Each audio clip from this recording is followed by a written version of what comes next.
Hey everyone, it's Jared here with lesson 9 in the fastest way to get faster series. Now this one's called Everything is Cool When You're Part of a Team. And who doesn't like the Tegan and Sarah song from the Lego movie? My kids run around the house screaming that. And so my youngest always says sharing is caring. And so I figured, why don't I share some of this stuff with you.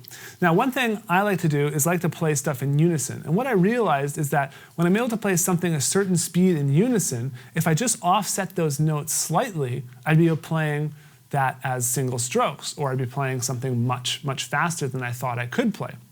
So what I did is I wrote some exercises to help you learn how to do this. And what you'll see when I'm playing these exercises is I'm utilizing so much rebound of the drumstick. This is things I learned from guys like Klaus Hessler, Dom Famularo, Mike McCalco, Lionel Duperon. They taught me a lot of these motions. So it's really important that you learn the motions, because part of going fast is just having really good technique. It's like the strongest people in the world can't hit the golf ball the farthest. It's not all just about brute strength, it's about technique. And it's really important that you play drums with technique that's not injuring yourself, you have a loose grip, you're utilizing rebound, and this is what's going to give you that fluidity around the drum set. So the first exercise, we're basically playing 2 groups of 8th note triplets. Then we just do the same thing with the hands, but I drop the left hand slightly afterwards. So the entire exercise sounds like this.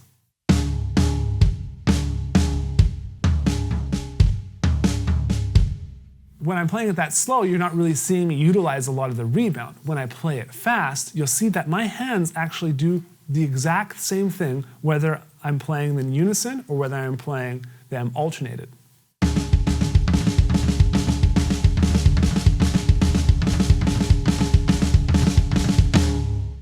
And one thing I found out a long time ago is that if I just did drop this hand slightly afterwards, if I'm leading with my right, I was able to get a really fast single stroke roll with very little effort.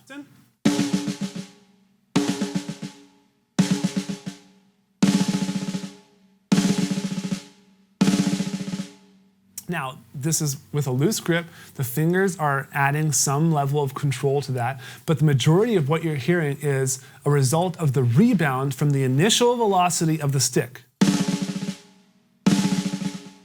My fingers act to kind of control some of that rebound, but they're not actually creating those follow-up strokes. Okay, so let me play the first exercise for you at both slow and fast tempos.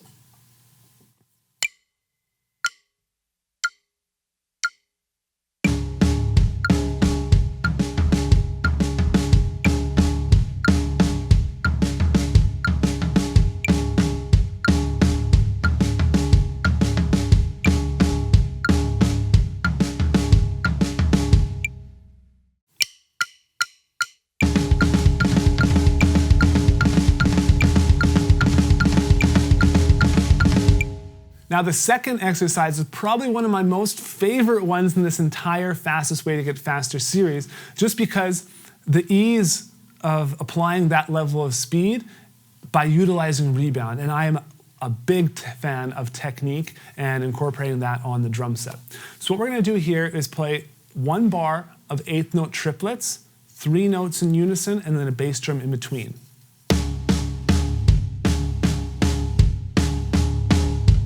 Then we're going to start dropping those hands slightly different times to give 6 notes instead of the 3s, right? If we play 3, 1, 2, 3, but instead I drop this and I alternate it, we're going to get 6 notes with the bass drum in between.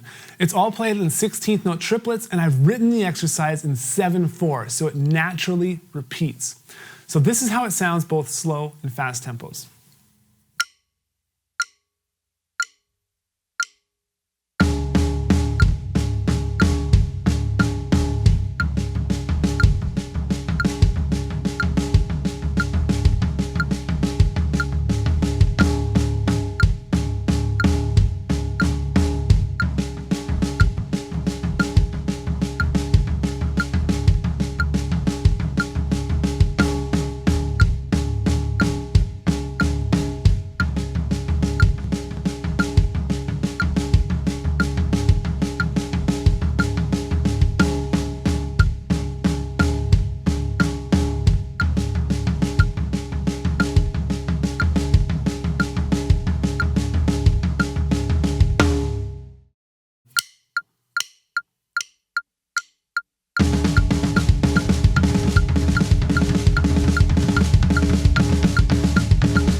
Now, to give you a better idea of how it sounds, I'll do it all on the snare, and I'll show you. Watch my hands and watch how they really do nothing differently going from the unison to the offset strokes.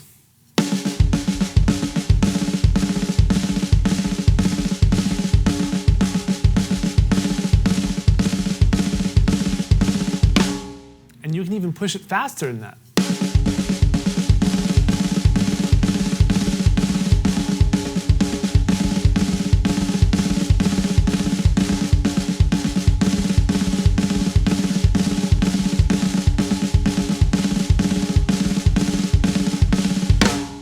You'll notice I'm not working hard to create that level of speed.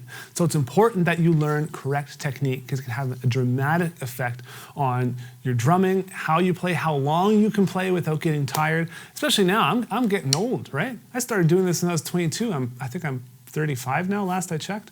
So, it's important that you play with the correct technique because when you get, older like me, you don't have the same level of energy, and you need to utilize technique if you want to continue playing drums at the same level. So once you can play them each individually, you've practiced them each 10 minutes, it's time to put them in sequence. So now I'll play it for you, both slow and fast speeds in sequence. Here we go.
And that is the end of lesson 9 in my Fastest Way to Get Faster series. Now there's many related techniques that are required for this lesson.